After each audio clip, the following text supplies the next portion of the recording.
Pessoal, tudo bom? Vamos para a aula dessa semana. Eu quero falar sobre a segunda variação de uma função e construir gráficos, tá? Então, a gente quer ver como que o comportamento da derivada afeta o formato de um gráfico da função. Tá? Para isso, no que segue, a gente considera sempre um intervalo. Se ele for aberto, vai estar especificado no enunciado, tá? Bom, então a gente começa definindo funções convexas. Uma função é convexa se para todos A e B nesse intervalo I, e para t pertencente a 0, 1, a gente tiver essa relação daqui. Tá? Bom, vamos tentar entender o que essa relação significa. Observa aqui do lado esquerdo, a gente está pegando e aplicando f nessa relação daqui, né, onde a gente pega esse 1 menos t multiplica por a e soma com t multiplicado por b. Tá? E o que a gente quer ver que isso daqui influencia, na verdade, aqui, tá? A gente tem lá da geometria analítica, que se a gente pega um intervalo, na verdade, o que a gente está pegando aqui, na verdade, né? A gente está pegando um t pertencente a um intervalo de 0 até 1, né? A gente está pegando um t de 0 até 1, e a gente está levando, né, o que eu quero observar aqui, que a gente está levando ele num intervalo que vai de A até B. Aqui a gente está supondo que o nosso A é estritamente menor que o B, tá? Então aqui, observa que aqui, quando o nosso T for 0, a gente está em A. Quando o nosso T for 1, cancela essa parte, a gente está em B, tá? Então a gente está levando todos os pontos para todo T aqui, a gente está levando isso daqui para dentro desse intervalinho daqui, tá? E aqui do outro lado, a gente tem uma relação parecida, né? Só que aqui a gente está pegando esse 1 menos t multiplicando pelo f de A e aqui o t multiplicando pelo f de B. Então, pelo mesmo jeito, né? A gente agora está levando do segmento que vai do f de A até o f de B. Se for invertido, o f de B for menor, fica só invertida essa relação daqui, não tem problema nenhum, tá? Então, é isso que eu coloco depois, né? Então, a gente tem que essa relação daqui, né, tá no intervalo que vai de A até B, e esta segunda relação que está do lado direito da minha equação está no intervalo que vai de f de B até f de A. Logo, o que está acontecendo aqui?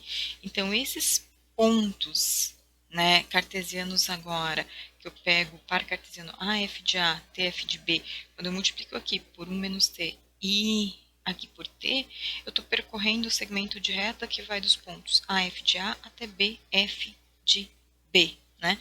Geometricamente, então, a gente está aqui, né? A gente está o A até B, a gente tem esse 1 menos TA mais TB nesse intervalo daqui, a gente tem esse valor daqui nesse intervalo que vai de f de A até B, né? E aqui a gente teria a imagem, né, desse valor daqui, tá? Então, observa que aqui que a gente está dizendo que a imagem desse ponto que a gente pegou no meio do intervalo de A até B está abaixo do ponto que está sobre essa reta secante, né, esse segmento secante daqui que está nesse pontinho daqui, que é a imagem daqui, né, que eu estou percorrendo de A, F de A até B, F de B, ok? Bom, então o que está acontecendo aqui? Geometricamente, a minha função é convexa se e somente se o meu gráfico está situado abaixo, né? Ou sobre, porque eu tenho menor ou igual, né? Então, por isso que não está acima da reta que passa por esses pontos daqui, né? Então, aquela inequação que a gente tem aqui nada mais é do que geometricamente dizer que os meus pontos do gráfico, né, estão abaixo ou sobre o segmento que vai, secante que vai de AF de A até BF de B. Tá? Uma outra maneira ainda de olhar para essa que a minha função seja convexa, é olhar para uma região do plano né, olhar isso como uma definição de região convexa. Bom, a gente diz que uma região é convexa se todo segmento de reta cujas extremidades pertencem à região só tem pontos na mesma região, né? Então, assim, se eu peguei dois pontos que estão dentro de uma região, o segmento inteiro tem que estar dentro dessa região para essa minha região ser considerada convexa, né? Então, aqui estaria nesse sentido aqui. Então, se a gente pega uma outra região que seja algo assim, né? E aí se eu pegar um ponto aqui e um pontinho aqui assim, a hora que eu unir, eu fiquei com pontos fora, né? Então isso daqui não é convexo, né? Esse aqui de cima seria convexo, tá? Então, a gente tem que a nossa f pode ser convexa se o conjunto é definido dessa forma daqui, onde dos pares cartesianos, onde o y é maior ou igual que a f de x, for uma região convexa do plano. Tá? Então, a função vai ser convexa sempre que eu pegar essa região daqui do R+, e ela for uma região convexa do plano. Ok? Bom, a gente define na sequência estritamente convexo, colocando simplesmente a inequação estrita do que a gente tinha antes aqui. Tá? Então, aqui a gente tira a possibilidade de estar sobre a reta secante. Ele vai estar estritamente, graficamente, estritamente abaixo da reta secante. Tá? E a gente define a função côncava se a menos f, uma função vai ser côncava se a menos f for convexa. Tá? Ou seja, f é côncava se e somente se eu vou ter essa equação aqui agora, na equação invertida. Né? Porque se a gente olhar para menos f, eu vou ter menos f aqui, e eu estaria invertendo essa relação daqui e a gente estaria na função convexa. Tá? Então, aqui uma maneira de se olhar para a função côncava é olhar que a oposta dela é convexa. Tá? E a gente define a estritamente côncava, colocando simplesmente a desigualdade estrita, ou se a menos f for estritamente convexa. Aqui eu trago o gráfico de uma função para ilustrar um pouquinho o que está acontecendo na situação aqui, que essa função de olhar para f e para menos f. O exemplo que eu trago não é uma função que é convexa em todo o seu domínio e nem côncava em todo o seu domínio. Tá? Então, uma função não ser convexa não significa que ela seja côncava. Ela pode ser convexa num intervalo e côncava em outro intervalo. Tá? Então, aqui eu quero olhar para essa função aqui. Se a gente for olhar aqui no intervalo a partir do zero, né, começando do zero para mais infinito, o comportamento dela é de uma função convexa, né? Porque qualquer ponto que a gente pegar aqui sobre o gráfico da função, a gente vê que o gráfico dela está estritamente abaixo do segmento AB. Né? Em qualquer ponto que a gente pegar aqui, esse nosso ponto B está aqui.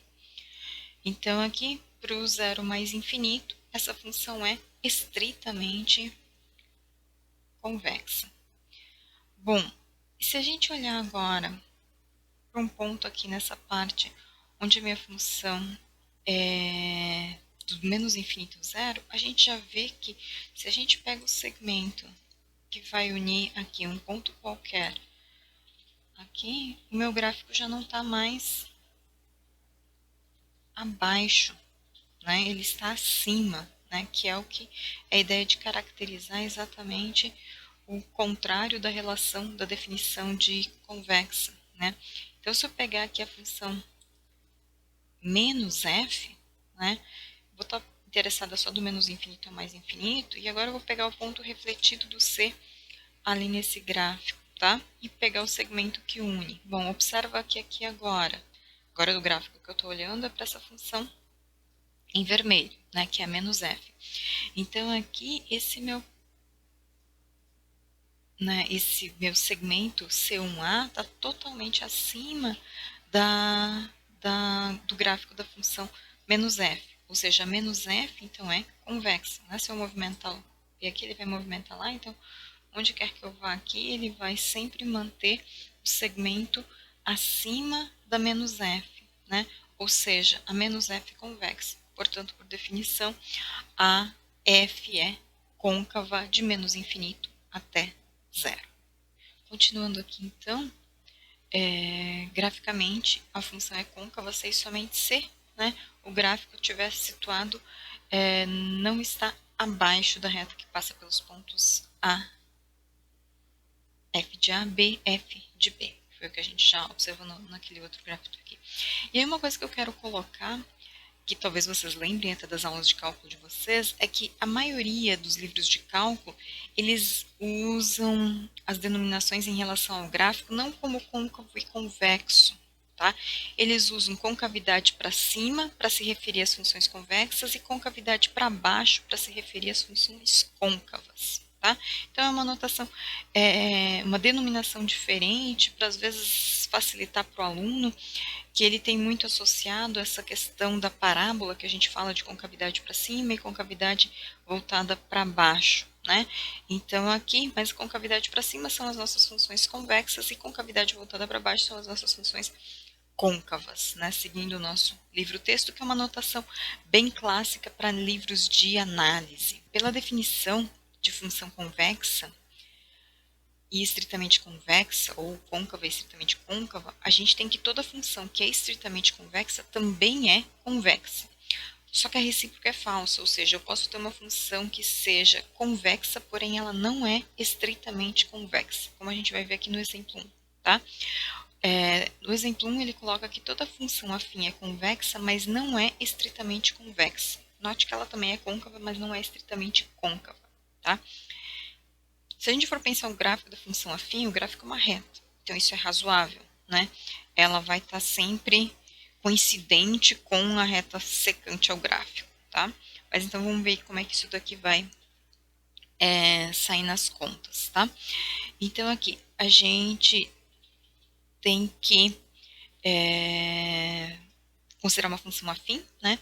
Eu vou colocar x mais b, esse a e b eu estou colocando maiúsculo para não confundir com a outra notação, tá? Da definição de função convexa. Dados AB reais e um t pertencente ao intervalo de 0 até 1, queremos mostrar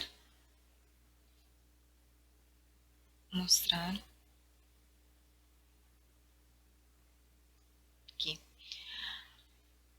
quando a gente fizer a f de 1 menos t a mais t b, isto vai ser menor ou igual do que 1 menos t f de A mais t f de B, ok?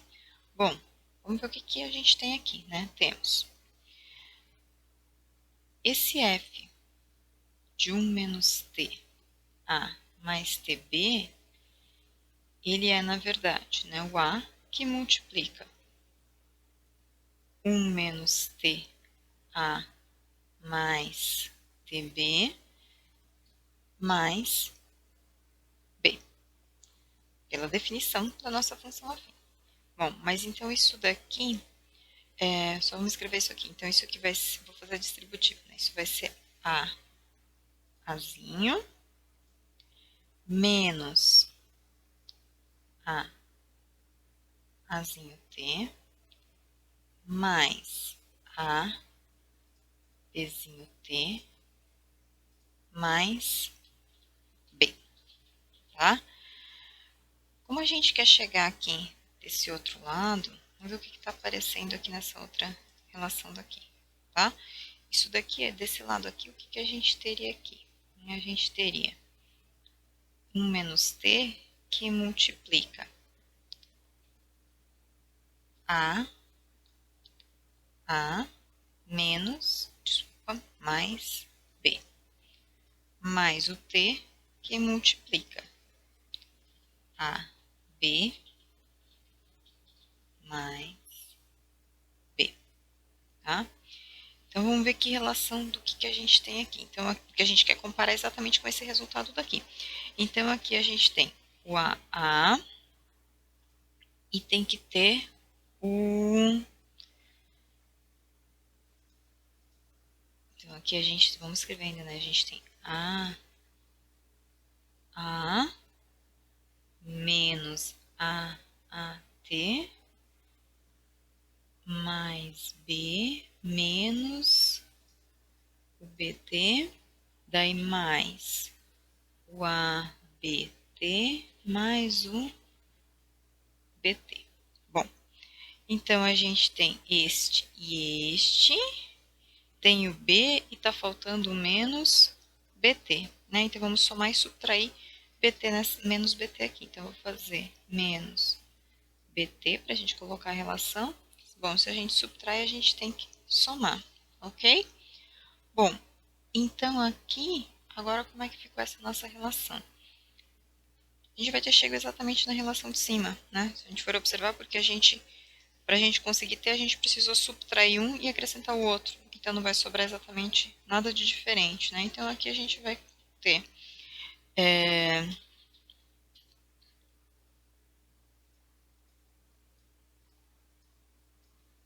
gente pode colocar aqui, né? 1 menos t, que vai estar multiplicando então o A, correto? Aqui e este, e vai estar multiplicando o B e o B, né? Então aqui mais B. E aí sobrou exatamente o ABT, né? Então eu posso colocar aqui mais T, que multiplica AB mais B. Bom, mas isso tudo aqui é exatamente 1 menos T, F de A, mais T, F de B. Né? Então, o que está acontecendo aqui? A gente tem exatamente a igualdade. Né? Então, com isso a gente prova que a função é convexa, porém ela não é estritamente convexa. Né? Então, portanto, f é convexa em todos os pontos, mas não é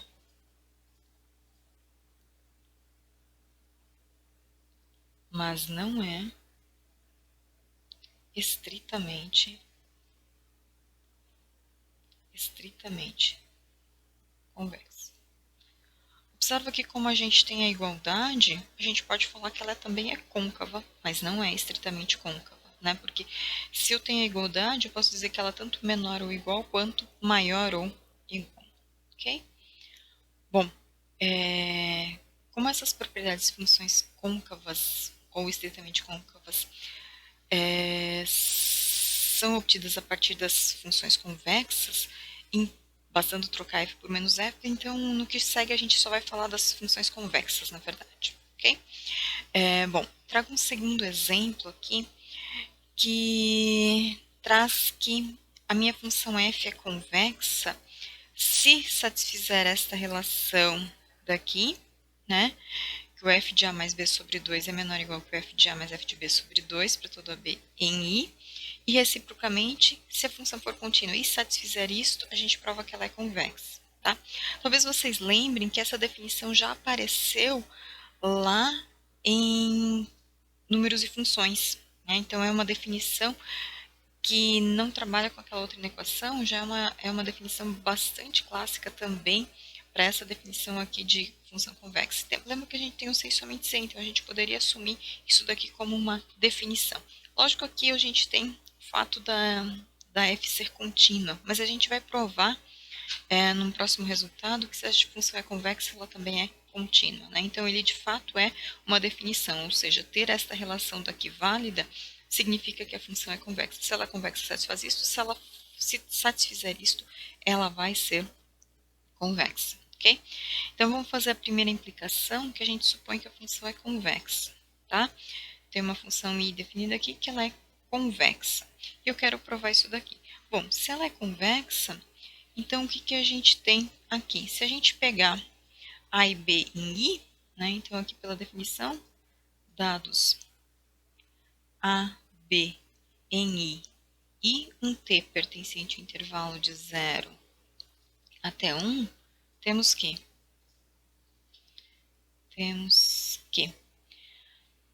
a f de 1 menos t a mais tb é sempre menor ou igual que 1 menos t f de a mais t f de b. Como isso vale para todo t em 0, 1, então aqui para t igual a meio, temos.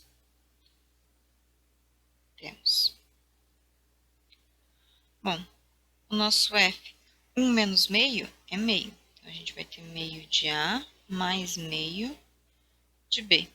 Observa o que vai acontecer aqui, né? Então, aqui eu vou ter meio de f de A mais meio de f de B, né? Ou seja, a gente tem exatamente a relação que a gente queria ter, né? A gente tem f de A mais B sobre 2 menor ou igual que a soma das f's sobre 2.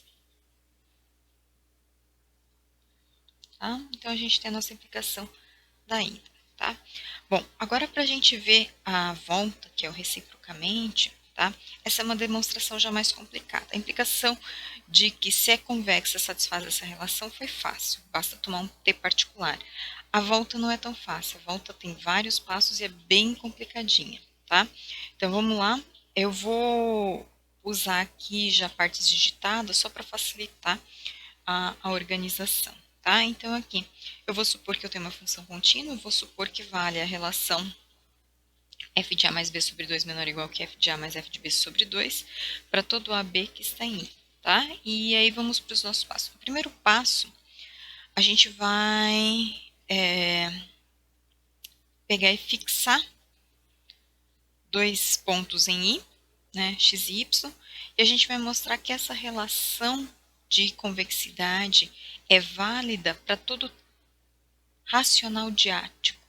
O que é um racional diático? É um racional da forma n sobre 2 elevado a k, onde k e n são números inteiros e o n é um número entre 0 e 2 elevado a k.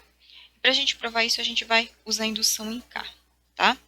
Então, aqui, para k igual a 1, se o nosso k for 1, né, então o que acontece aqui? O nosso t vai ser um natural dividido por 2. E o meu n, desculpa, natural não, o número n, né? O meu n vai poder assumir, aqui vai ser 2, então o n pode assumir 0, 1 ou 2. E com isso o meu t pode ser 0, 1 meio ou 2 sobre 2, que é 1, ok? Bom, para t igual a 0, nessa relação daqui, né, então eu vou substituir o t por 0. Então aqui sobrou x e aqui cancelou. Do lado de cá sobrou f de x e aqui cancelou. Então, f de x é menor ou igual que f de x. Ok. Para o t igual a meio, a gente vai estar exatamente na nossa hipótese. Né? A nossa função por hipótese satisfaz isso daqui para todo a e b dentro de i. Bom, em particular, o meu x e y estão dentro de i, então satisfaz. Tá ok. Para t igual a 1, agora de novo a gente tem bem parecido com o que a gente tinha no zero, só que quem vai sobrar é o y. Né? Vai cancelar a parte do x e vai sobrar f de y igual, menor ou igual que f de y, o que é uma verdade. Então, provado para k igual a 1. Agora a gente segue para o nosso passo de indução. Né? Então, a gente vai supor que a relação vale para todo k, que é válido para um k pertencente aos naturais, para todo x, y em i e todo inteiro n que vai de 0 até 2 elevado a k. E a gente quer provar para k mais 1, ok? Então, a gente quer provar essa relação quando o nosso t for da forma m dividido por 2k mais 1, onde esse meu m vai variar de 0 até 2k mais 1. E a gente vai separar em dois passos, quando o m for par e o m for ímpar. Bom, quando o m for par, observa que a gente vai ter, ele vai ser da forma 2n, então eu vou ter 2n sobre 2k mais 1. Então, eu posso colocar esse 2k mais 1, separar em 2k 2 elevado a k vezes 2, e a gente simplifica, né? Então, aqui a gente pode colocar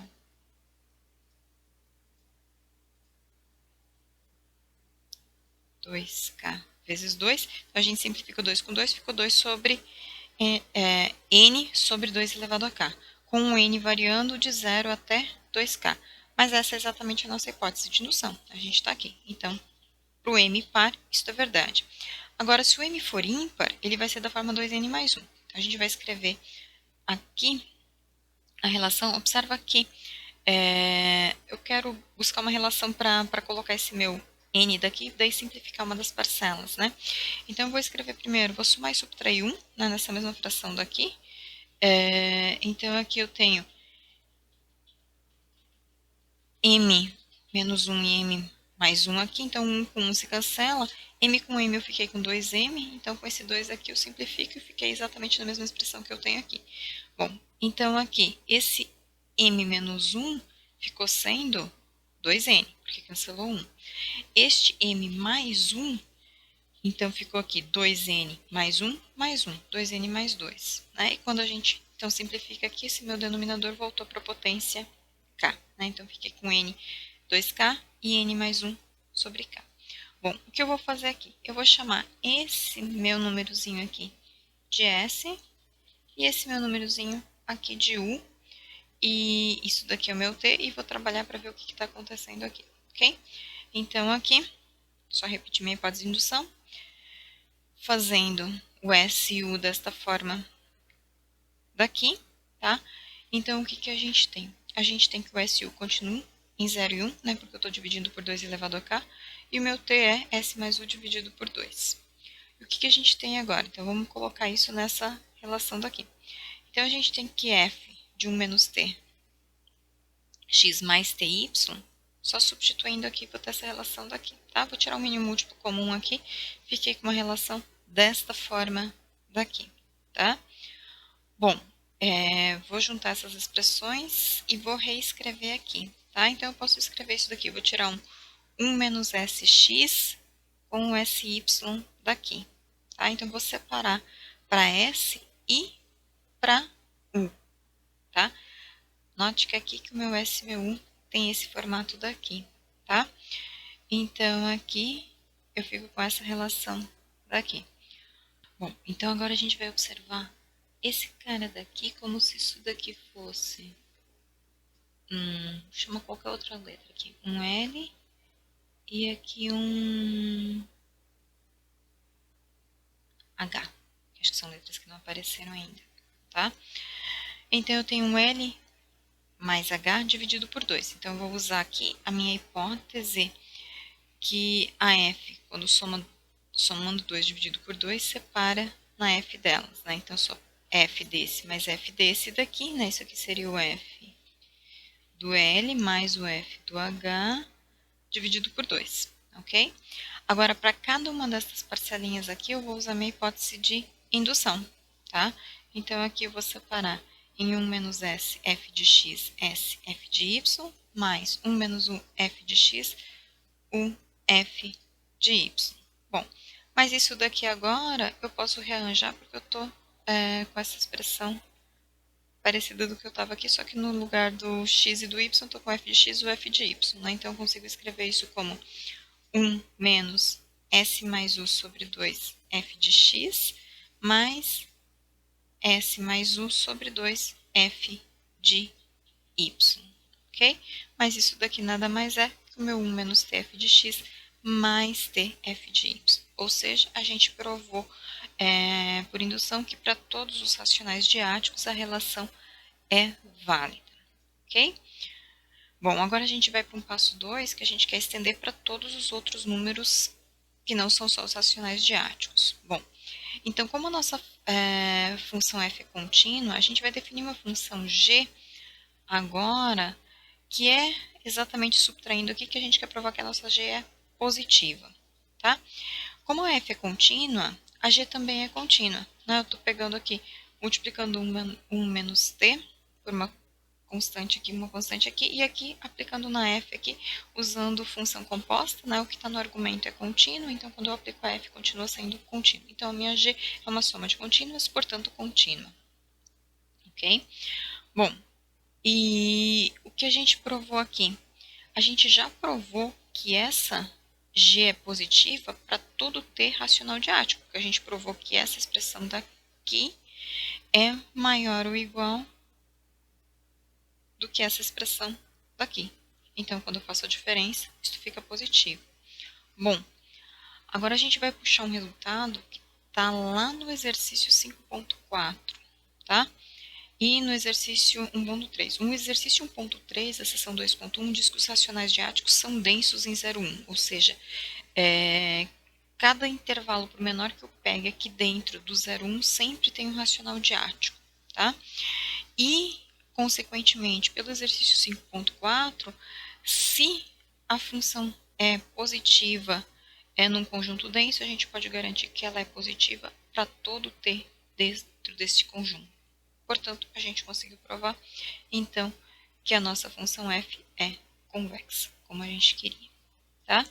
Bom, porque a gente, no que segue, a gente quer provar que as nossas funções convexas estão relacionadas com a segunda derivada da função. Para isso, a gente precisa estabelecer alguns resultados antes, e a gente começa com esse que eu estou chamando de lema. O livro não chama ele de lema, mas eu preferi chamar de lema para deixar mais organizada a relação, tá?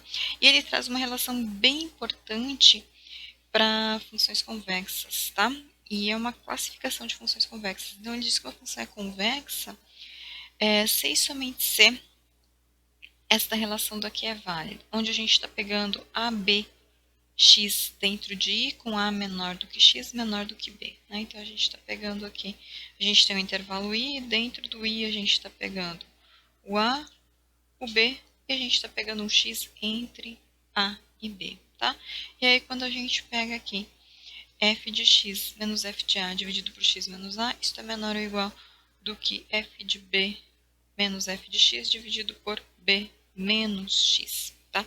Em termos de gráficos, se a gente for olhar aqui, eu tenho um coeficiente angular de uma reta secante no ponto que passa da reta que passa pelos pontos a, f de a, x, f de x, e aqui a gente tem a reta secante que passa pelos pontos x, f de x, b, f de b. E a gente está dizendo que esse coeficiente angular aqui para o lado do extremo do b é maior do que o coeficiente angular da reta secante, que estava pega a mais à esquerda, ok? Bom, vamos ver a demonstração desse resultado, então. Então, vamos começar essa demonstração supondo primeiro, né, que a nossa função é convexa. E, então, por definição, a gente tem que dados a e b em i e um t em 0,1, vale essa relação daqui. Então, eu vou chamar essa relação aqui de 1 para a gente continuar trabalhando. Né? Bom, então o que eu tenho aqui? Eu vou chamar isso daqui de x para fazer aparecer como a gente está aqui com a menor do que o b, e a gente sabe que quando a gente pega esse, se eu fizer x igual a 1 menos ta mais tb, se esse b não estiver nos extremos, então isso aqui pertence se o meu t não for 0 nenhum, então isso pertence ao intervalo AB. Né? Então, eu estou pegando o meu xzinho aqui. Né? Então, seja x igual a 1 menos t a mais tb. Ok? Então, eu quero ver como é que eu vou ficar t aqui, então eu vou isolar t nessa minha relação aqui. Então, eu tenho x igual a menos ta mais tb, correto? Então, se eu colocar o t em evidência aqui, eu vou ter b menos a. Então, eu já vou colocar aqui t b menos a igual a x menos a. Ou seja, o meu t ficou igual a x menos a, que divide o b menos o a. Como o meu b é diferente do a, eu posso fazer isso daqui. Bom, se o t é isto, então isso daqui, e, vou colocar aqui, e, então o meu 1 menos t vai ser 1 menos x menos a sobre b menos a. Então, isso tudo aqui fica b menos a menos x mais a. Então, vai ficar b menos x sobre b menos a. Logo, então voltando na relação ali, logo, em 1 temos isso daqui eu chamei de x, né? Então, a gente tem f de x menor ou igual o meu 1 menos t, que é o b menos x sobre b menos a, que multiplica o f de a, parênteses aqui, mais o t, que é o x menos a dividido por b menos a, vezes o f de b. Bom, agora a gente só quer acertar essa relação daqui, correto? Então aqui eu vou colocar, vou ver o quociente que a gente tem ali, né? Então assim, se eu fizer f de x menos o f de a sobre x menos a, vou substituir o f de x que a gente encontrou aqui, né? Isso aqui é minha relação 2, então vou usar 2 aqui. Então, isto é, vou colocar 1 sobre x menos a em evidência, e aqui eu vou ter. Então, aqui b menos x sobre b menos a f de a, mais x menos a sobre b menos a f de b, menos, né, o f de a que a gente tinha aqui. Menos o f de a que a gente tinha, ok? Bom, eu vou trocar, vou trazer o x menos a para dentro e vou colocar o b menos a para fora. Então, essa relação é igual a 1 sobre b menos a, que multiplica. Bom, então eu vou colocar aqui, e vou tirar o mínimo múltiplo comum em relação a tudo. Então, eu vou colocar aqui x menos a, vou distribuir aqui. Então, eu tenho b f de a menos x f de a, mais. Eu vou deixar o x menos a f de b. Agora, essa última parcela aqui, eu vou aparecer multiplicado pelo b menos a, né? Porque ele não era denominador aqui. Então, vai aparecer menos b f de a, mais, né? Menos com menos mais, a f de a. Bom, então aqui o que a gente tem aqui? O bf de a está positivo aqui, está negativo aqui. A gente conseguiu cancelar. E aqui o que a gente está multiplicando, o f de a é o a menos x, tá? Então, só para deixar nessa mesma ordem daqui, eu vou fazer x menos a e daí eu vou fazer invertido aqui, né? Então, aqui eu fiquei com 1 sobre b menos a, que multiplica. Então, se eu colocar o x menos a em evidência, eu vou ter dessa parcela daqui o f de b. E aí, aqui, se eu colocar x menos a, então vai ficar menos f de a, dividido por x menos a.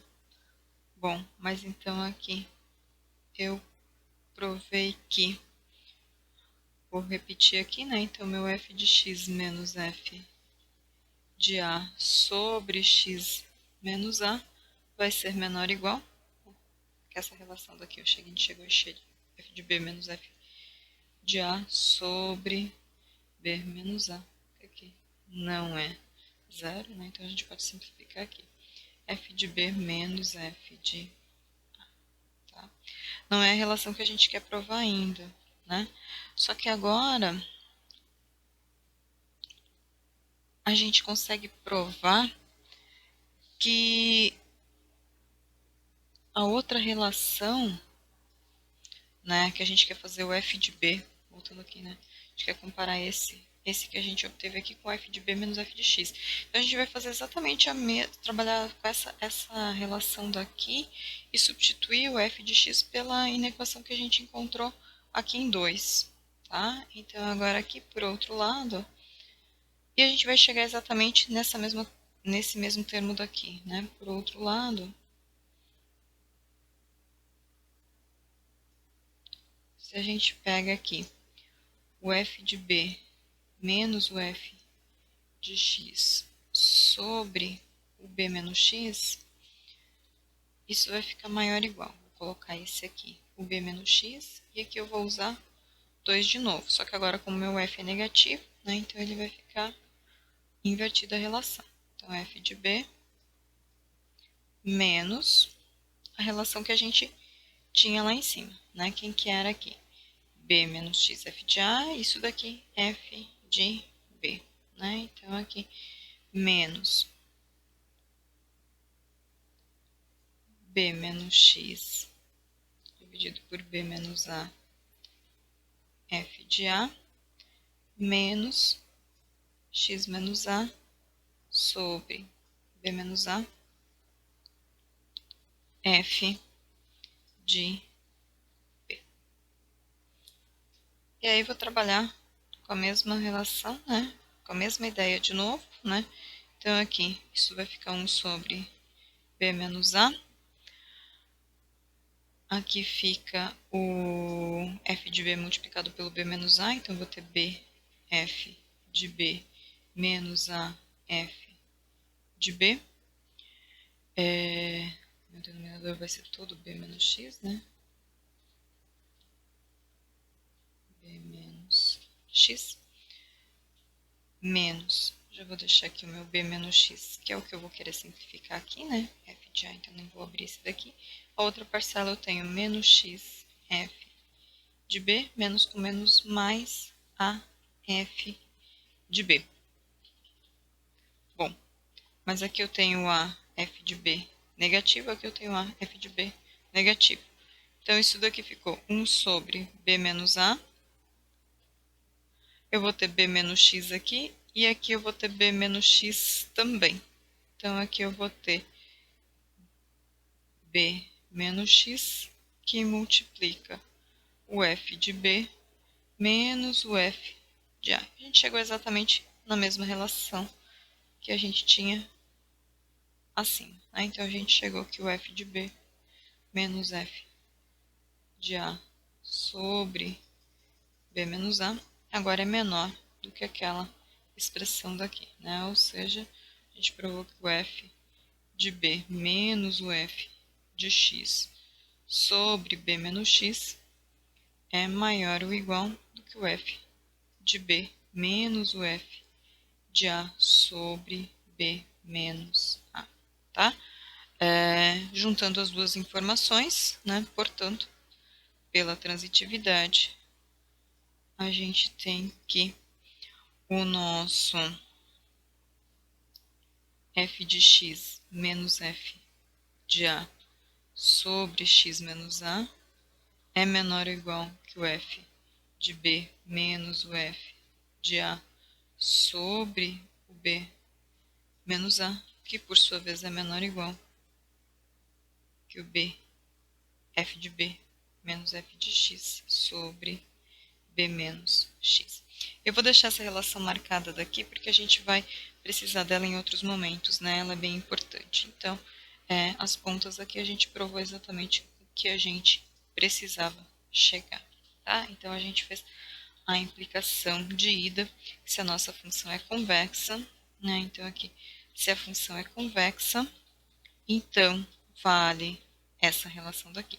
Bom, agora a gente tem que provar o contrário, né? A gente tem que supor que essa relação é válida e provar que a nossa função é convexa, tá? Então, aqui agora a implicação da volta, tá?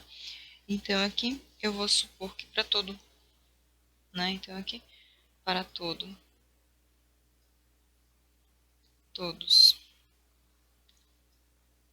A menor do que X, menor do que B, em I temos f de x menos f de A. Aí, quando a gente está supondo, a gente não tem essa terceira informação daqui do meio, né? A gente está supondo esse daqui menor do que este daqui, menos f de x sobre b menos x.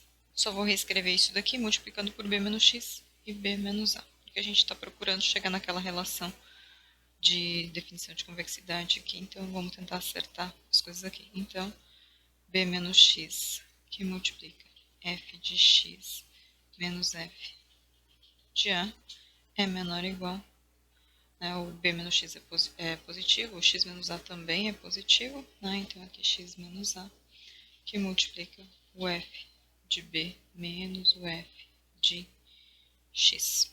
aqui a gente vai tentar melhorar isso aqui um pouquinho mais ainda, só reescrevendo a relação para separar o f de x do f de b. Então, aqui a gente tem b f de x menos b f de a menos x f de x mais x f de a menor ou igual. Né? Então, aqui a gente tem o x f de b menos x f de x menos o a f de b mais o a f de x.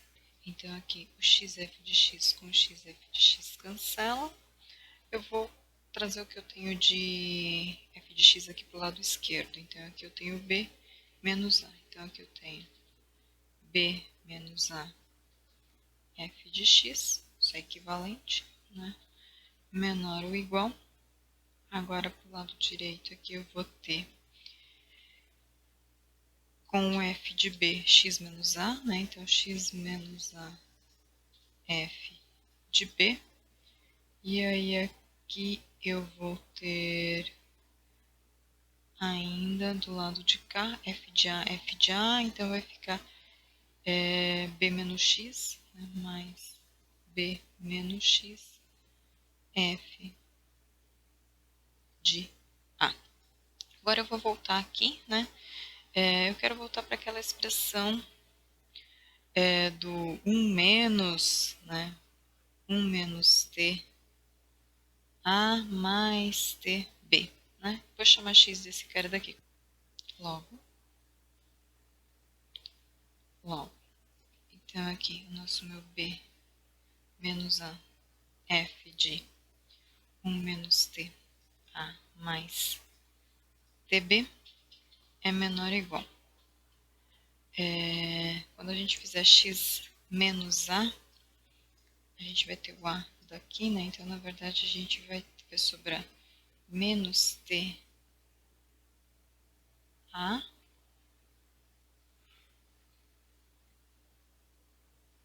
mais tb f de b.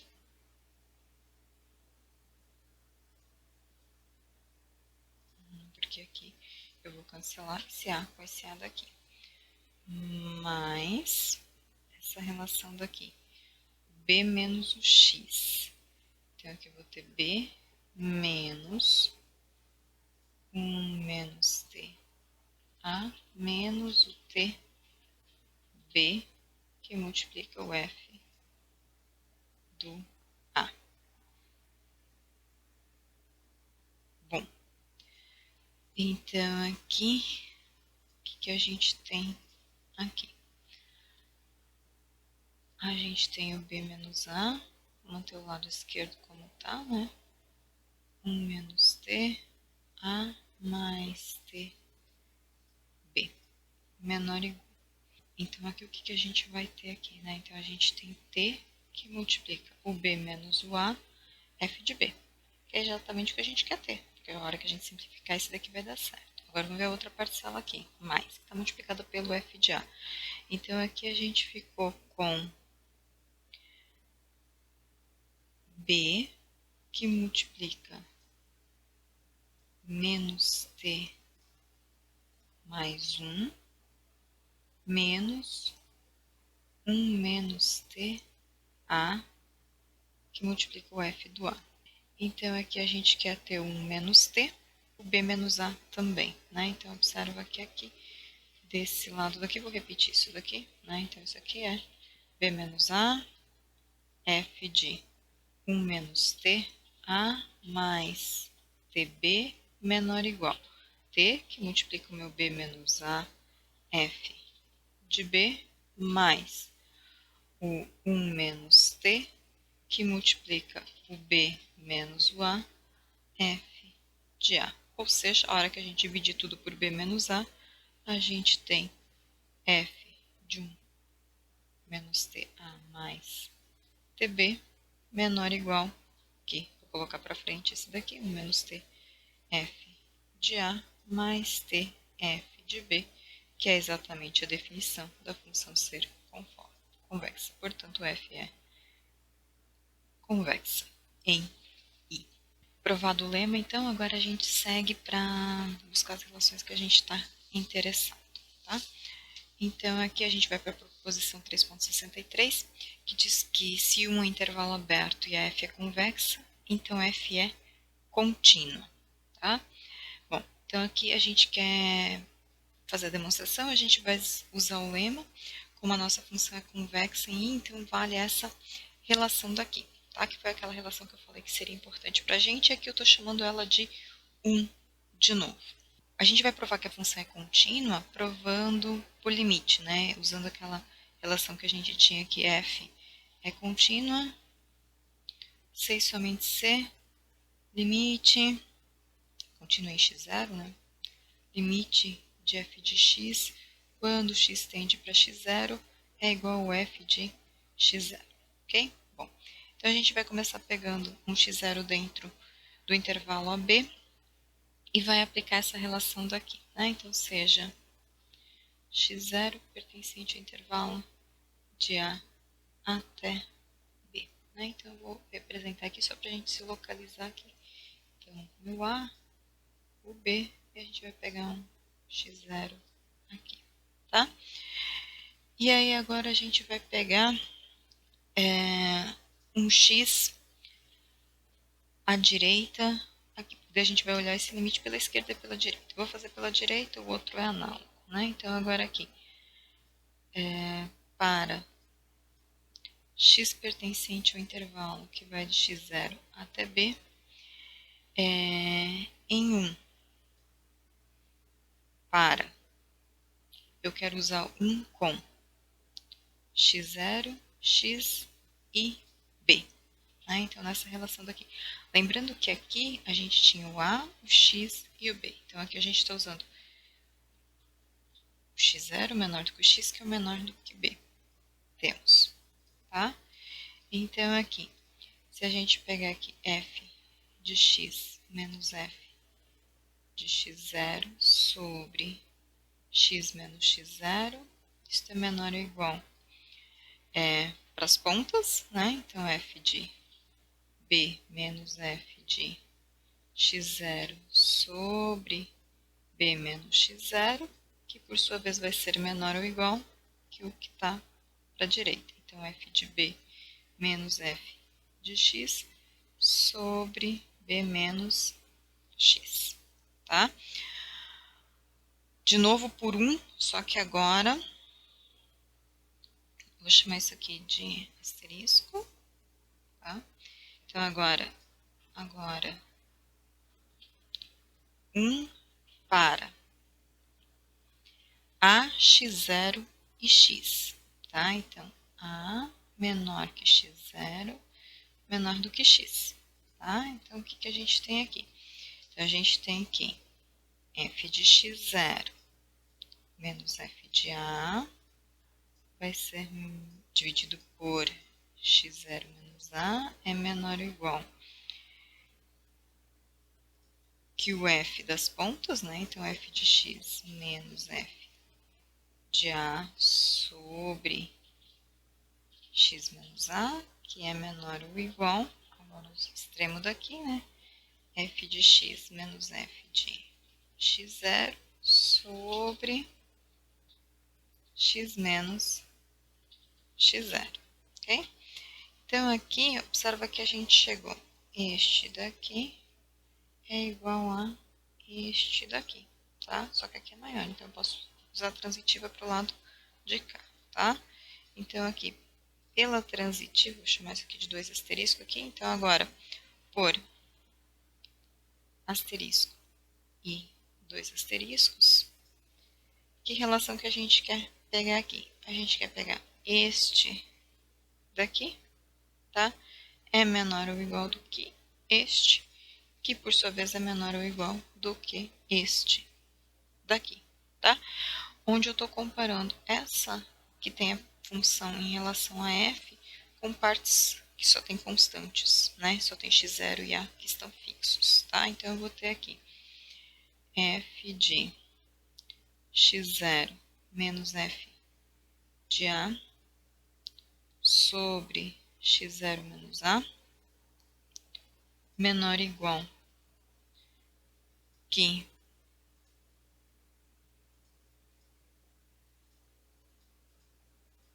eu peguei esse, que é menor ou igual que o f de x menos o f de x0 sobre x menos x0, que por sua vez é menor ou igual que o f de b menos o f de x0 sobre o x, desculpa, o b menos o x0, ok? Bom, agora, como eu estou supondo o meu x diferente de x0, então eu posso multiplicar por x menos x0. Então, eu venho com ele para cá e com ele multiplicado para essa relação daqui. E aqui nesse meio eu fico só com f de x menos f de x0. F de x0 menos f de a sobre x0 menos a, que multiplica x menos x0, menor ou igual. Então, aqui vai ficar só o f de x menos o f de x0, menor ou igual que o f de b menos o f de x0 sobre b menos x0, tudo multiplicado por x menos x0. Bom, por que eu quero fazer isso daqui? Porque agora eu posso usar o teorema do confronto, tá? Pelo teorema do confronto, né?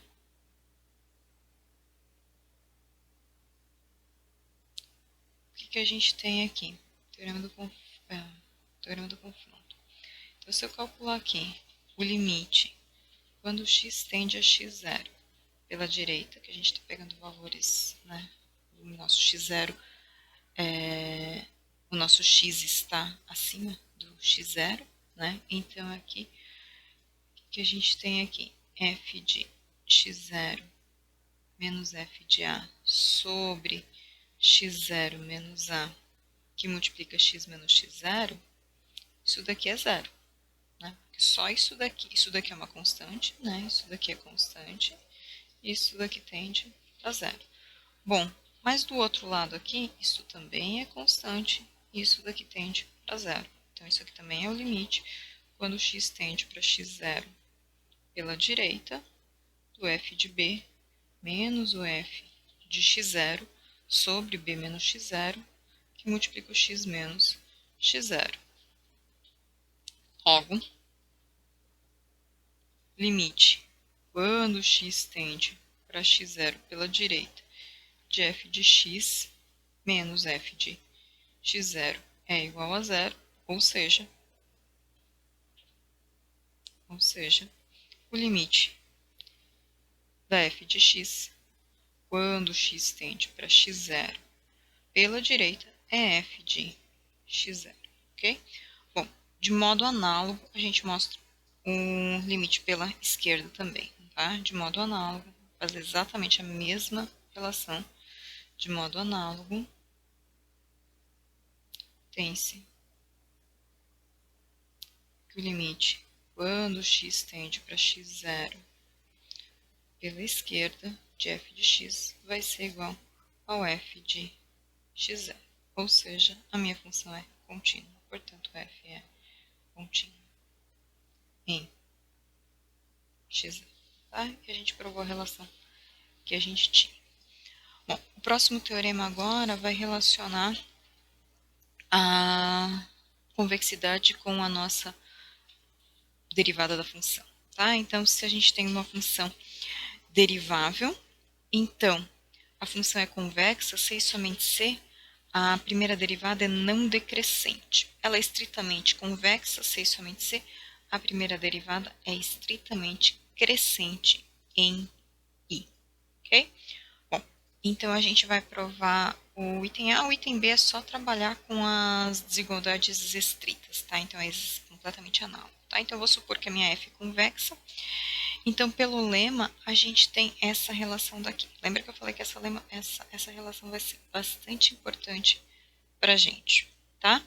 Bom, como a nossa função é derivável, tá? Como essa função é derivável, se a gente calcular a derivada aqui, lembra que o nosso x está né, é maior do que o a, tá? Então, aqui por essa relação daqui, onde eu coloquei, eu posso calcular a derivada à direita, né? A derivada lateral à direita. Mas como a função é derivável, então a gente sabe que a derivada lateral à direita é igual à derivada lateral à esquerda. A gente quer provar que f é não decrescente, tá? Então, aqui eu vou chamar isso aqui de desigualdade 1 e aqui de desigualdade 2, tá? Então, como f é derivável, como f é derivável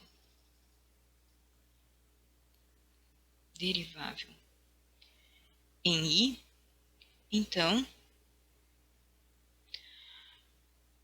a gente tem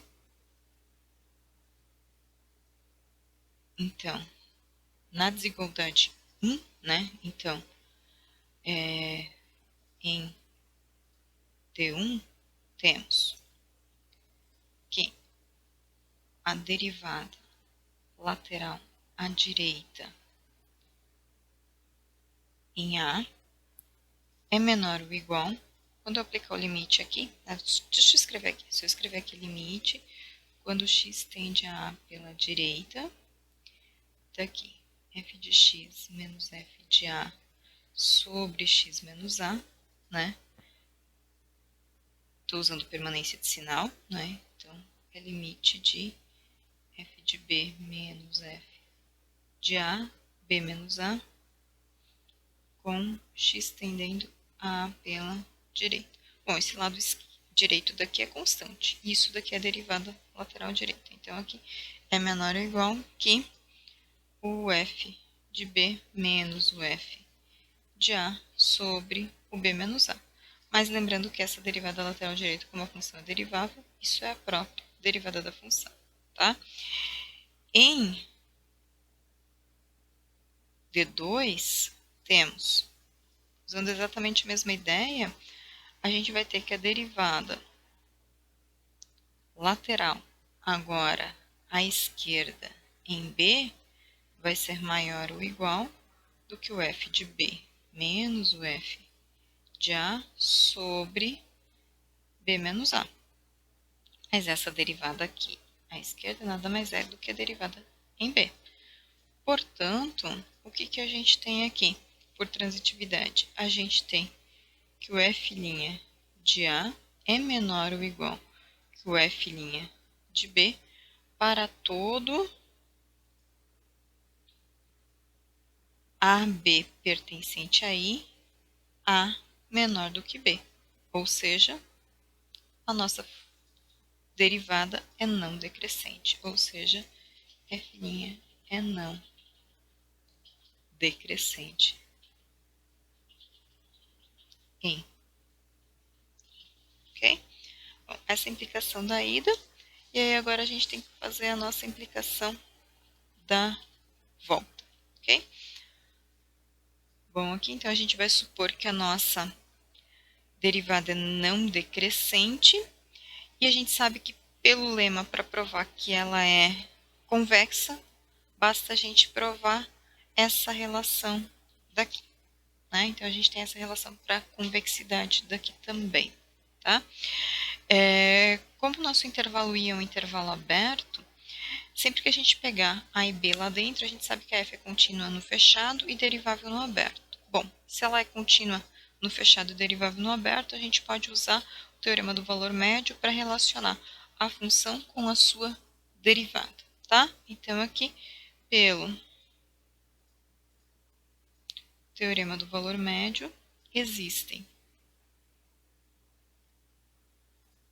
Lembra aqui, né? Só marcar. Aqui a gente tem o A, o B e o X está aqui. Então, eu vou usar o teorema do valor médio duas vezes aqui. Vou dizer que tem um alfa aqui e um beta aqui. Existem alfa pertencente ao intervalo que vai de A até x, e um beta pertencente ao intervalo que vai de x até b, tais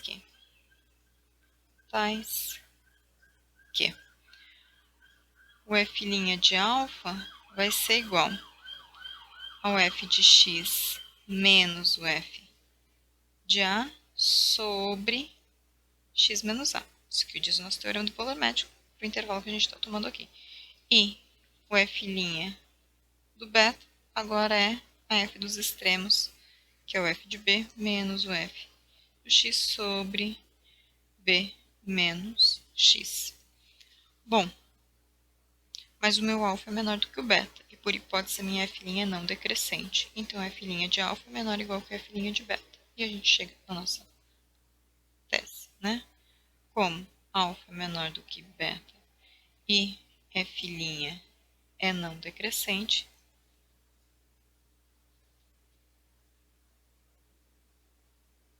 segue que f' de alfa é menor ou igual que f' de beta. Ou seja, f de x menos f de a sobre x menos a é menor ou igual que o f de b menos o f de x dividido por b menos x. Né? Como a gente queria, né? Que essa é a relação que a gente garante que a nossa f é convexa. Né? F é convexa. E observa, né, que resultados que a gente está buscando. Né? A gente vai buscar lá TVM para nos ajudar nesse resultado daqui. Tá? Bom, e o próximo corolário, na verdade, é só para juntar essas informações daqui com o que a gente já tinha da aula passada também. Né? Então, aqui, se a gente tem uma função que agora é duas vezes derivável, então a nossa função é convexa se e somente se a derivada segunda é positiva, ou é estritamente convexa se e somente se a derivada segunda for estritamente positiva. Tá? Bom, para demonstração. Pelo teorema anterior, né? Então, aqui, pelo teorema anterior, pelo teorema 3.64, temos que f é convexa se e somente se f' é não decrescente. Bom, mas então aqui, se essa função aqui é não decrescente, então a derivada dela, né? A derivada dela, que seria a segunda derivada da f, é maior ou igual do que zero, pelo que a gente viu na aula anterior. Ok? Bom, o item B é exatamente o mesmo, só que agora com a desigualdade estrita, né? A f' ela seria estritamente convexa se a f' for crescente. Bom, se a f' for crescente, então a derivada dela é estritamente positiva, tá? Deixo para vocês verem dois exemplos, o 362 e o 366, que trabalham com funções côncavas e convexas, né? E quero trabalhar esse resultado daqui, né, o exemplo 3.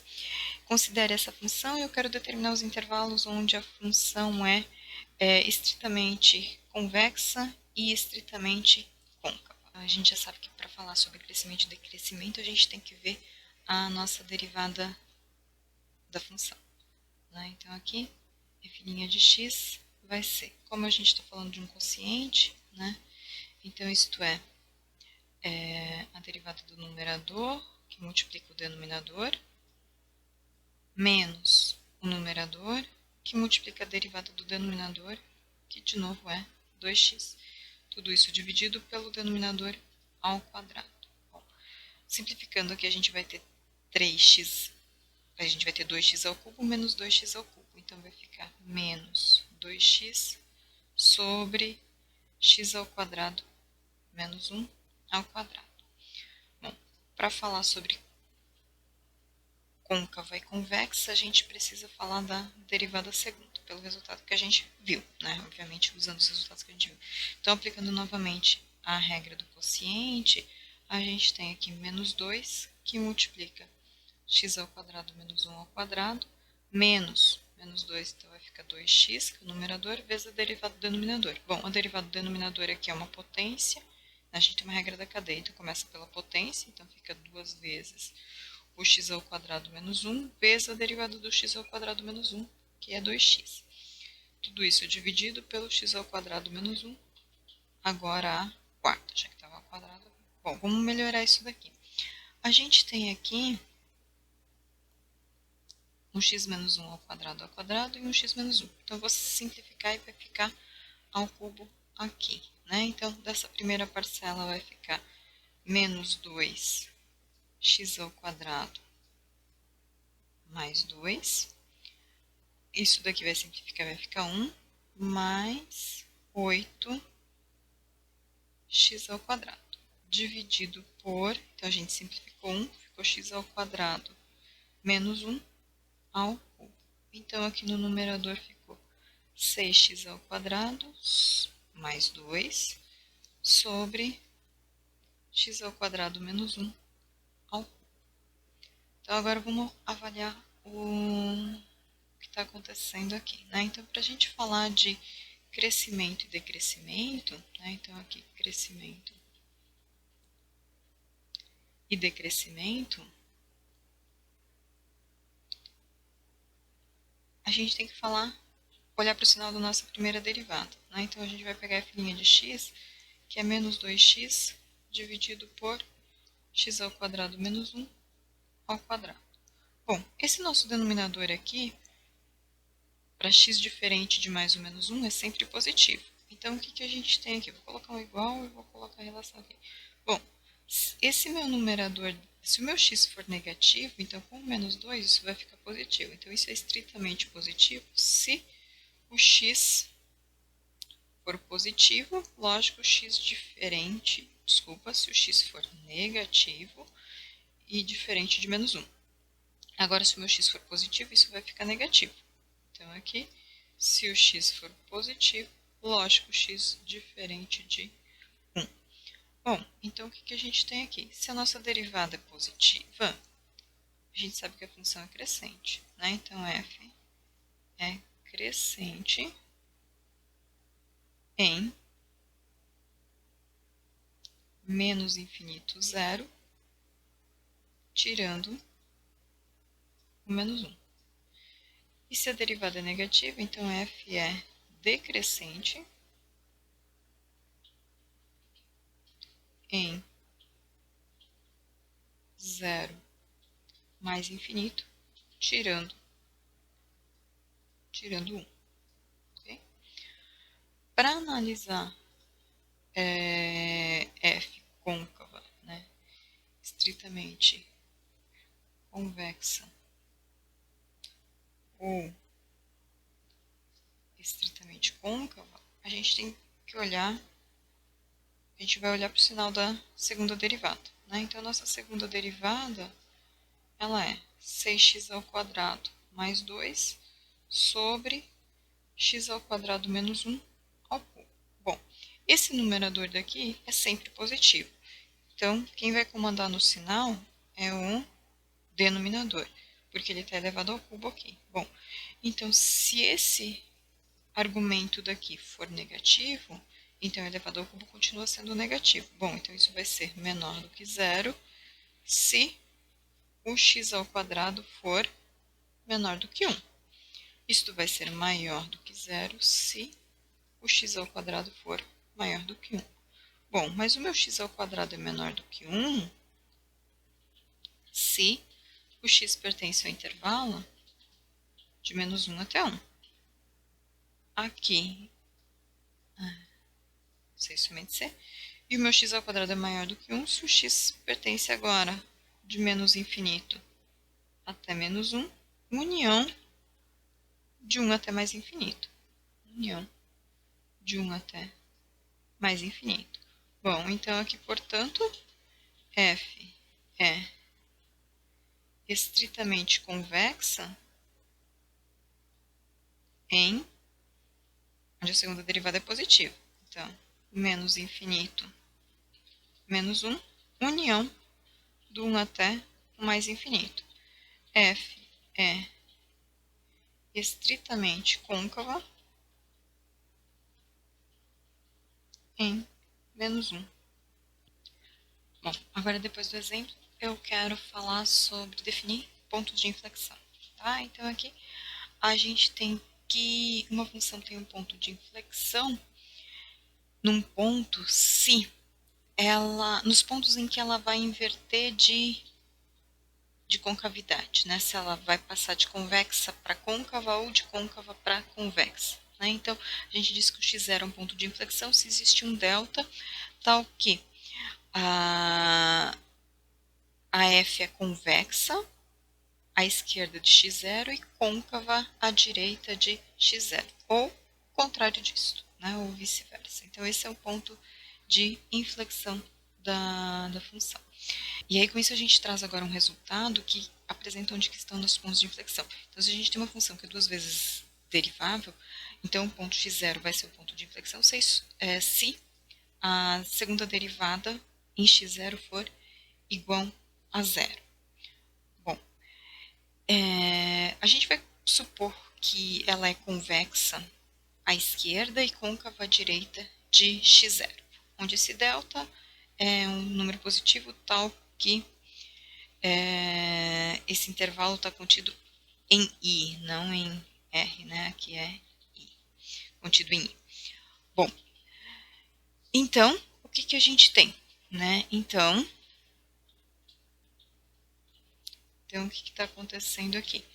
Bom, se ela é convexa nesse intervalo aqui, então a derivada segunda é positiva para x em x0 menos delta x0 e a derivada segunda é negativa para x à direita de x0, né? x0 mais delta. Bom, a gente quer provar que a segunda derivada em x0 é zero. Então, vamos supor que ela não é zero e vamos ver que contradição que a gente vai chegar. Né? Então, suponha a derivada segunda em x0 estritamente negativa. Tá? Então, para a pertencente a x0 menos delta x0, né? Então, eu estou pegando aqui, tem aqui x0 menos delta, o meu x0, estou pegando um A aqui. Eu estou supondo que a derivada é estritamente negativa, né? Então, o que, que a gente vai ter? O f duas linhas de x0 é menor do que zero, porém, a derivada segunda em A é positiva, porque eu estou supondo que a função é convexa à esquerda de x0, tá? Como? A gente pode colocar essa expressão daqui. E aí eu já explico por que a gente está pegando isso daqui. F de x0 sobre 2. Isso que vai ser menor, ou na verdade é estritamente menor, né? Um deles é zero. F duas linhas de A, tá? Como minha f de x0 é negativa, quando eu pego metade dela, isso vai ser maior.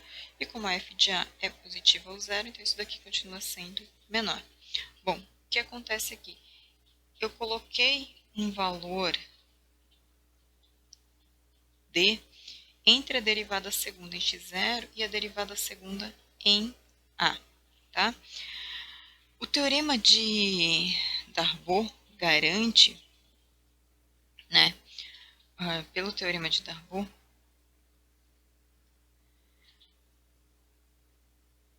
o teorema de Darboux está no final da sessão anterior, tá? Eu cheguei a não apresentar ele, discutir ele, mas ele é o teorema do valor intermediário para derivada, tá? Só que ele tem uma vantagem que ele não precisa, quando a gente usa o teorema do valor intermediário, a gente precisa ter a função contínua. mas aqui a gente não precisa ter a derivada contínua. Tá? O que a gente vai usar aqui? A gente tem uma função duas vezes derivável. Então, a gente sabe que a primeira derivada existe, a segunda derivada existe. Bom, se a primeira derivada existe, então a função é contínua. Se a segunda derivada existe, então a primeira derivada é contínua. Mas eu não sei se a segunda derivada é contínua e ela não precisa ser. Né? O teorema de Darboux garante que ainda assim vale TVI. Né? Então, pelo teorema de Darboux, existe um B pertencente ao intervalo que vai de x0 até, como eu estou olhando a imagem em x0 e em A, então eu vou ter alguém entre A e x0, né? Entre A e x0, tal que o f duas linhas de B, né, que a gente está falando da derivada segunda, vai ser igual a essa derivada segunda em x0 sobre 2, ok? Bom, mas isto daqui é menor do que zero. Mas B, porém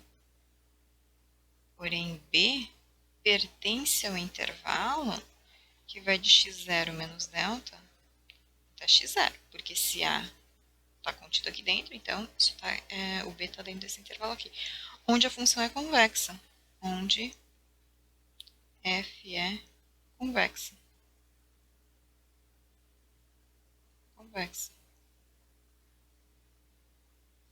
E teríamos o f duas linhas de B maior ou igual do que zero. Temos uma contradição.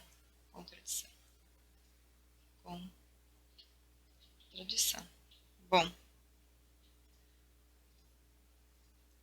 se a gente supor a derivada segunda em x0,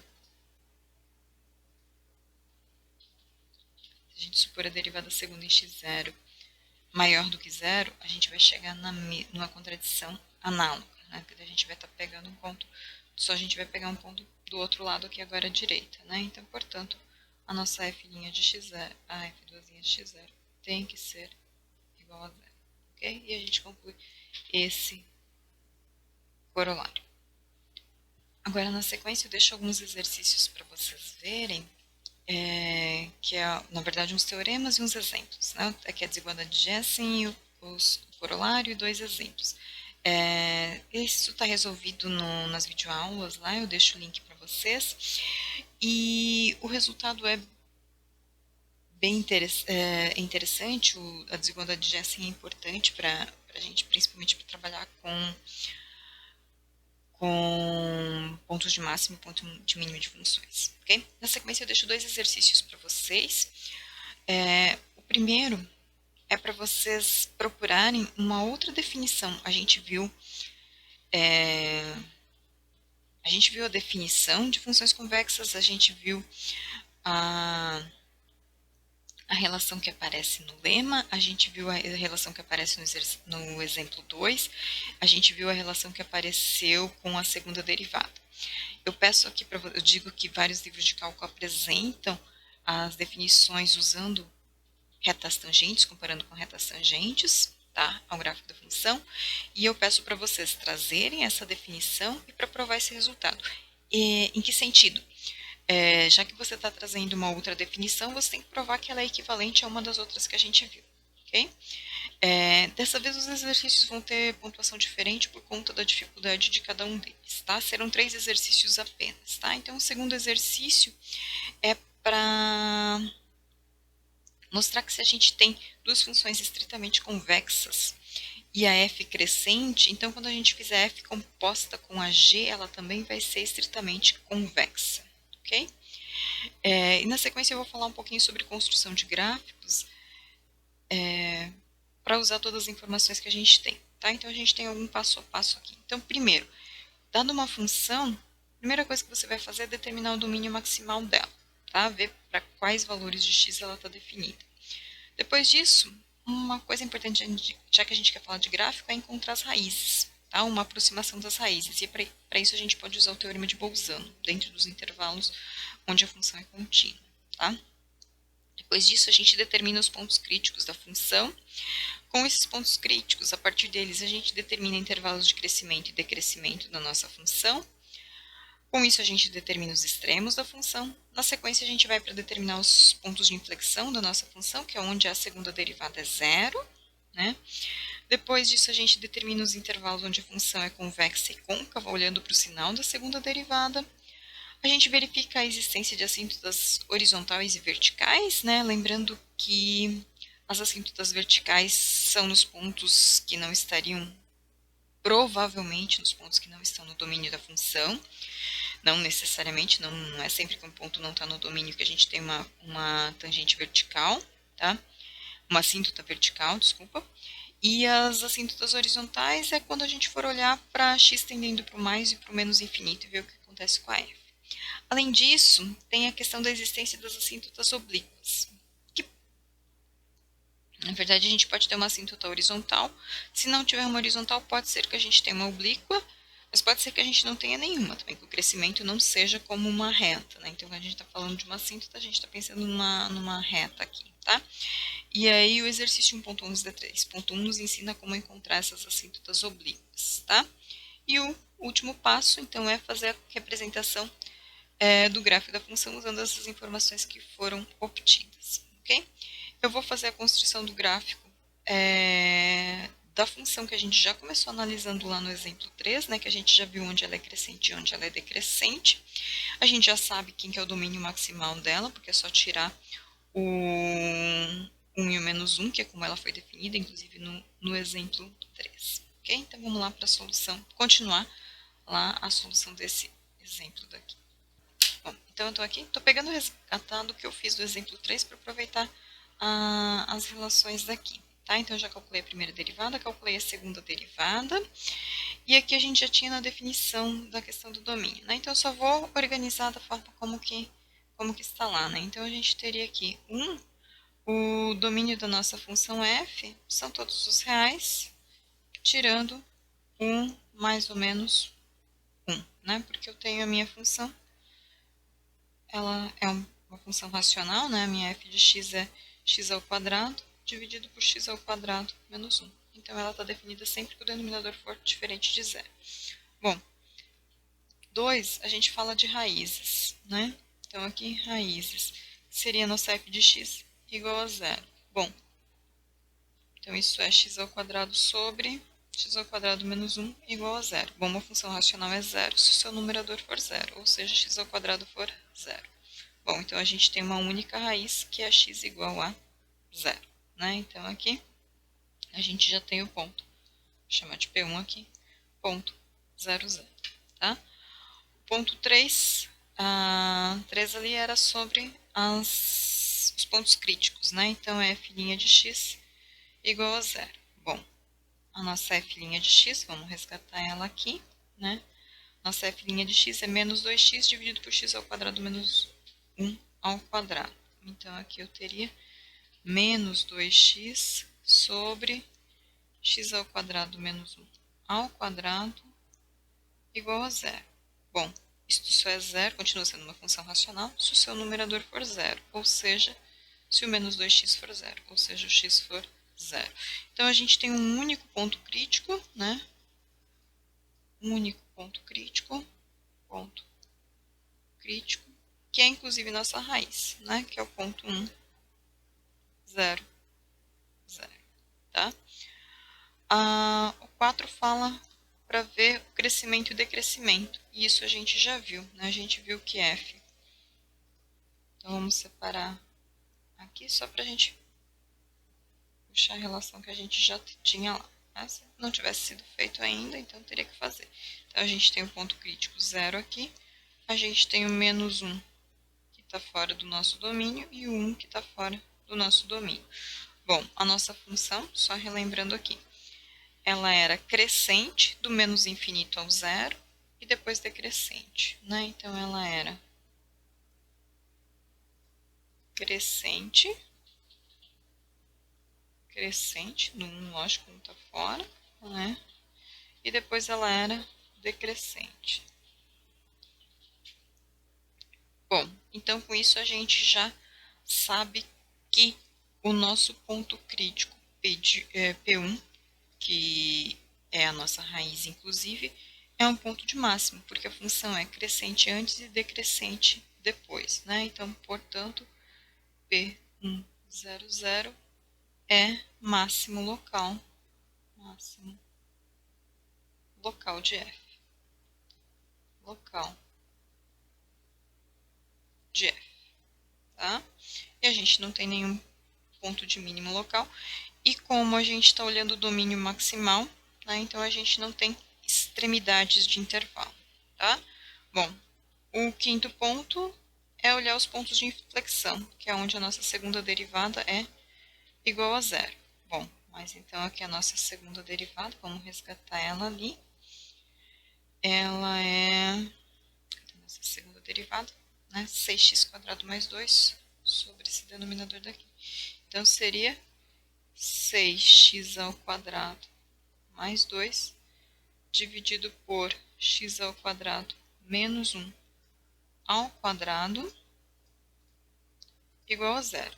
Mas isso tudo aqui não existe, porque o meu numerador é sempre diferente de zero, né? 6x² é estritamente, mais 2 é estritamente positivo, tá? Então a gente não tem pontos de inflexão, não temos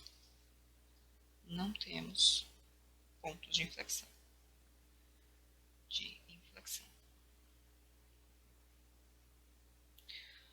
Observa que a gente já analisou onde que a função é côncava e onde ela é convexa, tá? E ela troca, ela não tem sempre a mesma concavidade. Então, não ter pontos de inflexão não quer dizer que ela não troque de concavidade, né? Então, ela é estritamente convexa do menos infinito ao menos 1 e no 1 mais infinito, e entre menos 1 e 1 ela é côncava, né? Então, aqui F é estritamente convexa em menos infinito menos 1, união 1 mais infinito, F é estritamente côncava. Então tem que cuidar com essa ideia de que a gente tem ponto de inflexão onde ela muda de concavidade para cima e concavidade para baixo. Não, isso não é verdade. Tá? Isso não é verdade. Aqui, na verdade, ela está mudando no menos 1 e no 1. Né? Porque aqui no menos 1 ela deixa de ser convexa e passa a ser côncava, e depois de novo no 1 ela deixa de ser côncava e passa a ser convexa. Só que o problema é que esses pontos não estão no domínio da nossa função, tá? Da nossa função, nem da primeira derivada, nem da segunda derivada. Bom, o ponto 7 fala para estudar as assíntotas, tá?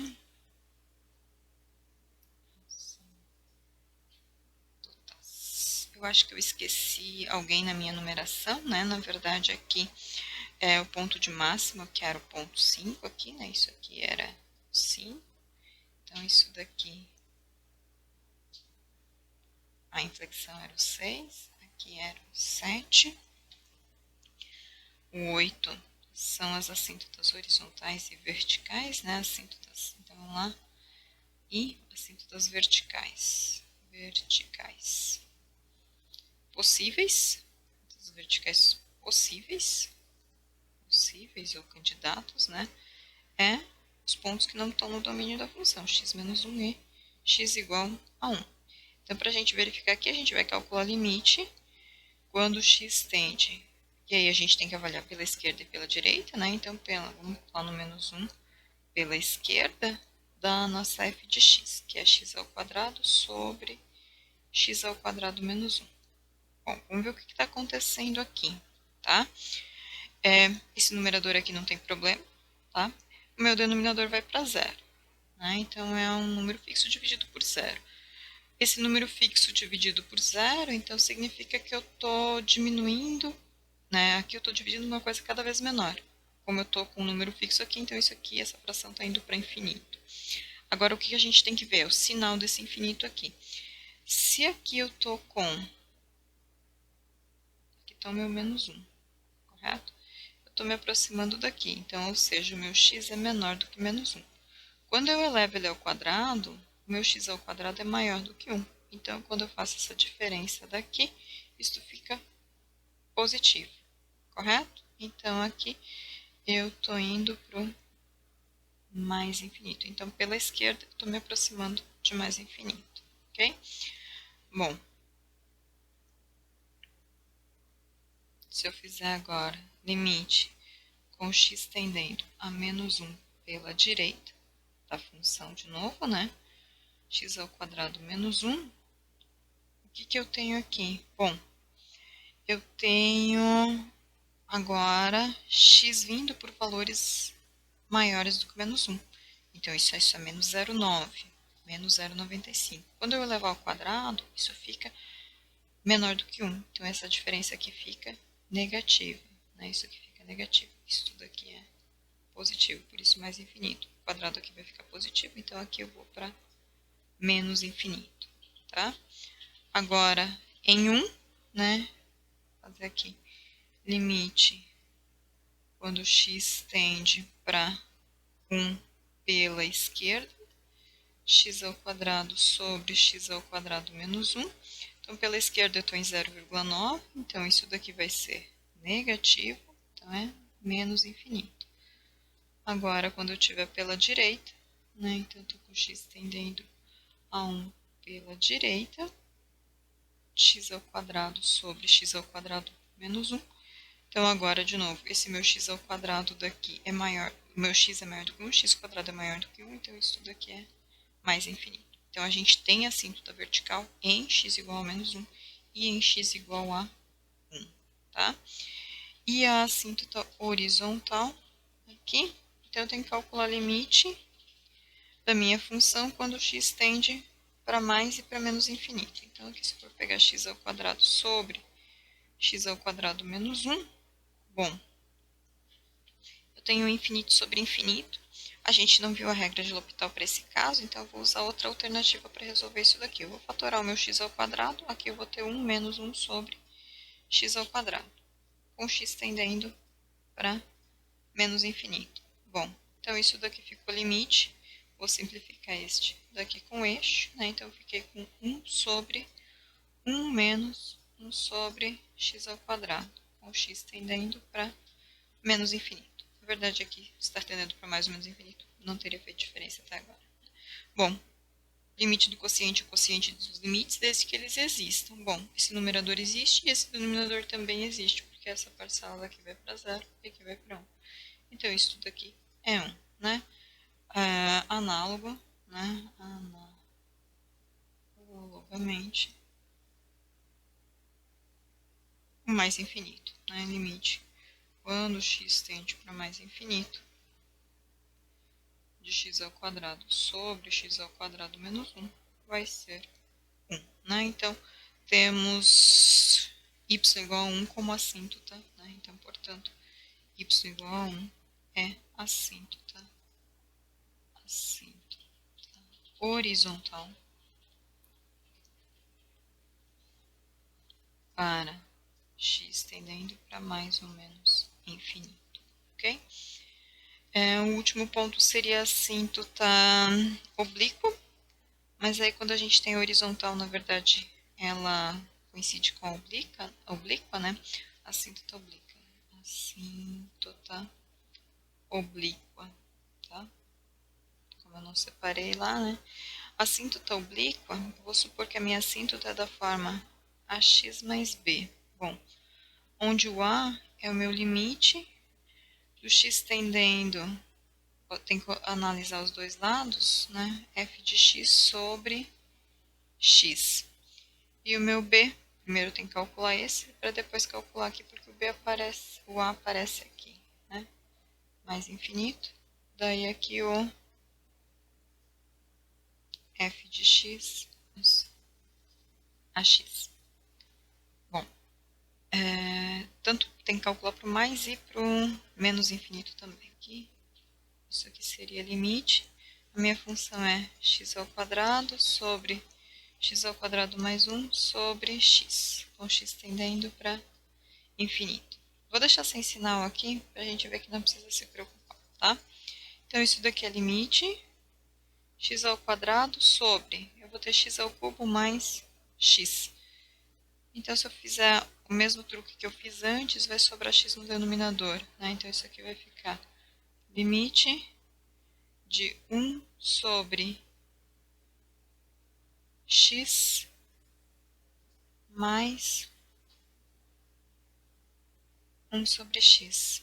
O x tendendo para infinito. Bom, isso daqui é 1, isso daqui é infinito, isso daqui é zero. 1 sobre infinito, zero. Né? Então, A existe, é zero. Na verdade, a gente diz que uma assíntota, o gráfico tem uma assíntota oblíqua sempre que esses limites daqui existirem. E observa aqui que tanto faz se a x tendendo para mais ou para menos infinito, aqui vai dar zero. Bom, então uma vez que eu achei o A, então o nosso B seria limite da f de x com x tendendo para infinito. Mas isso a gente já calculou em cima, né, no passo 8.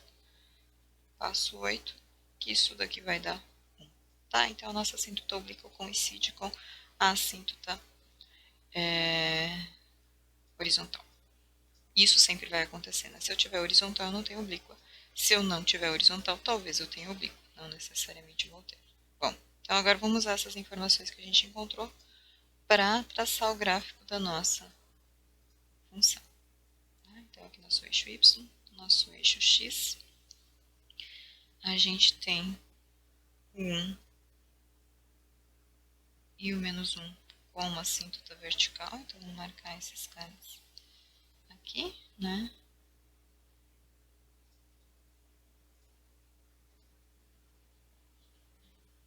Ficou bem simétrico, mas está aproximadamente. Aqui, marcar nossa assíntota horizontal com uma outra cor aqui no y igual ao pontilhadinho aqui, pontilhadinho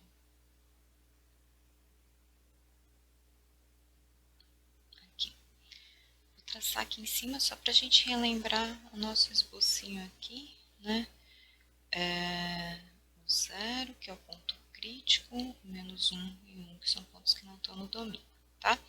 Então, a gente sabe que a função é crescente aqui, esse ponto é uma raiz e é um ponto de máximo, é decrescente aqui.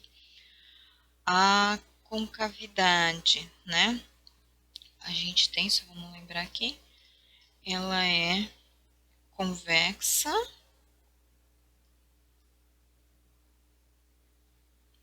aqui e aqui, e é côncava aqui, correto? Né? Sem ter essa separação aqui, que é uma vez só, tá? Então, a gente já sabe aqui. Bom, então vamos lá. Vamos usar essas informações para fazer o gráfico. Sim, a gente sabe sobre as assíntotas verticais também, né? Aqui no menos 1 pela esquerda, vamos relembrar lá. No menos 1 pela esquerda, ela vai para mais infinito, né? Então, aqui ela está indo aqui para mais infinito, aqui para menos infinito, e no 1, menos infinito e mais infinito. Então, aqui menos infinito e aqui mais infinito, e daí ela tangencia o y igual a 1. Tá? Então, a gente já sabe que f de 0 é 0. A gente sabe que a gente tem uma assíntota vertical aqui. Deixa eu voltar aqui e fazer um pouquinho mais para baixo. Aqui. Uma assíntota vertical aqui. Vamos estender nosso eixo também aqui. Então, vamos lá. Então, a gente sabe que a concavidade é voltada para baixo. Ela é crescente aqui, com uma assíntota aqui, né? Decrescente aqui, com uma assíntota aqui, ok? Ela é convexa, crescente e vai para o mais infinito aqui, né? E aqui ela tende para o 1. Então, a informação que eu tenho é que ela deve fazer algo parecido com isso daqui. E aqui deste lado, né? Ela vem do mais infinito, ela é decrescente e novamente convexa, né? Então, deve ter um comportamento parecido com este daqui. Depois vocês conferem lá no GeoGebra se foi isso daqui mesmo, tá? Mas aqui a gente usou todas as informações, né? Observa aqui a nossa função, né? Só vamos escrever ela aqui, né? Y igual a x ao quadrado sobre x ao quadrado menos 1. A gente não analisou isso antes, né? Mas a gente poderia ter analisado, né? Essa é a nossa f de x, né? Se a gente olha para o gráfico, esse gráfico é simétrico em relação ao eixo y, né? Então isso significa que a função é par. Se a gente tivesse calculado aqui o f de menos x, isso teria dado exatamente a mesma coisa, né? Então a gente já saberia que a nossa função f é par, né? F é par. Quando a função é par, a gente poderia ter analisado só para o x positivo e sabia que ia refletir para o x negativo mesmo resultado. Terminado o exemplo, eu deixo um exercício para vocês usarem a mesma ideia do exemplo para construir o gráfico dessa função daqui, que é 2x mais 1 sobre x quadrado. Vocês têm que fazer todos os passos e construir o gráfico à mão. Lógico, vocês podem usar o GeoGebra para conferir o que saiu lá, mas eu quero que vocês entreguem um gráfico feito à mão, ok? Bom, termino a aula por aqui. Seguem algumas referências. Eu acrescentei o livro do Guidorizzi, né, por causa dessa parte de convexidade. Acrescentei essa dissertação do Krasowski, que fala sobre funções convexas. Ela tem bastante informações bem interessantes que podem ser úteis para vocês, ok? Boa semana, pessoal. Essa semana só vai ter um vídeo, tá? Tenha uma boa semana e a gente se vê na sexta-feira. Até mais. Tchau, tchau.